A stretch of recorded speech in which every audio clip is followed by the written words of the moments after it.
The Chinese take their sovereignty very seriously. We don't want to impede on their sovereignty, so they'd like to pay 100% tariff. We expressed our concern for their purchases of sanctioned Iranian oil, of which they buy about 90%. We also expressed our regret that we believe that they had sold Russia about $15 billion of dual-use technologies, but the overall tone of the meetings was very constructive. To reporters shortly after the end of the talks today, and he mentioned an extension of the pause.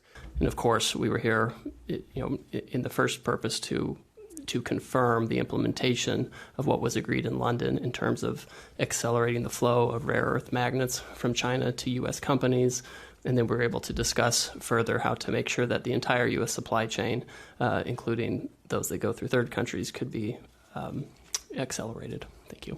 Can you give us some details on that, how long that's going to go on for?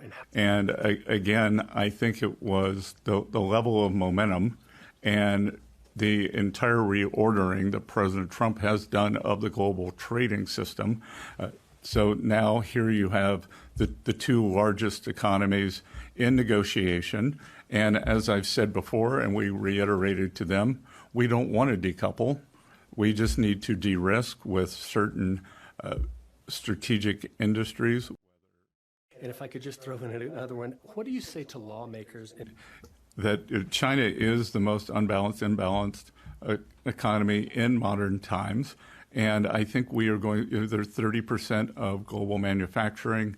They have a 2% current account surplus of global GDP, which we've never seen before, or probably not since the 1870s with the British Empire.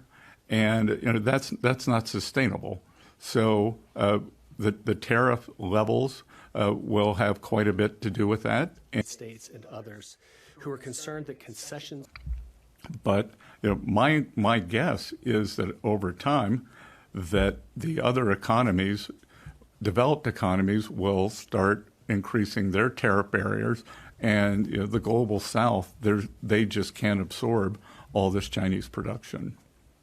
Secretary Bessent, you just said again Right now, if you look at the numbers, we're still tracking an annual trade deficit with China. But if you extrapolate it out from the numbers we have so far it looks like it's going to be at least $50 billion smaller this year. So that's some progress already. The biggest problem in the relationship is China's overcapacity, and that you want. And just to be clear, Gavin, the president has discretion to change the rate depending on the circumstances that we have, et cetera. So while the snapback rate would be 34%, he of course has discretion under the law to modify that. You've also met with the Swedish government. What topics did you discuss? We discussed a wide range of topics. First of all, we want to thank the government for the fantastic venue here. Very, very good to be in Stockholm in July. And we discussed the EU deal with the U.S., of which the Prime Minister, the Finance Minister were very supportive. What's your specific plan for addressing those economic? The U.S. economy is starting to fire on all cylinders right now. We actually, in May, saw the biggest downturn in inflation in 4 years. So the U.S. economy is doing quite well. And I will tell you, rather than the talks getting more difficult, I actually think that they are getting more engaged. Had to make in these talks so far. What was your message to the Chinese about Russian oil? Did you tell them they're on notice, they need to start to pull back? Well, we described, it's not just the president, what is making its way through the U.S. Senate. And hard to imagine anything could get 80 or 90 bipartisan votes in the U.S. Senate, is a bill that will give the president discretion to apply secondary tariffs on sanctioned Russian oil from, I believe it's from 0 to 500%. I believe he's used 100%.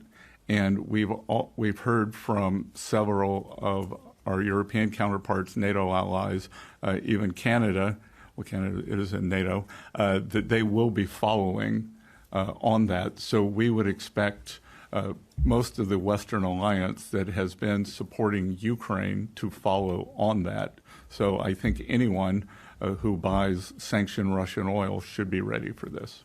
What was their response to that warning? The Chinese take their sovereignty very seriously. We don't want to impede on their sovereignty, so they'd like to pay 100% tariff.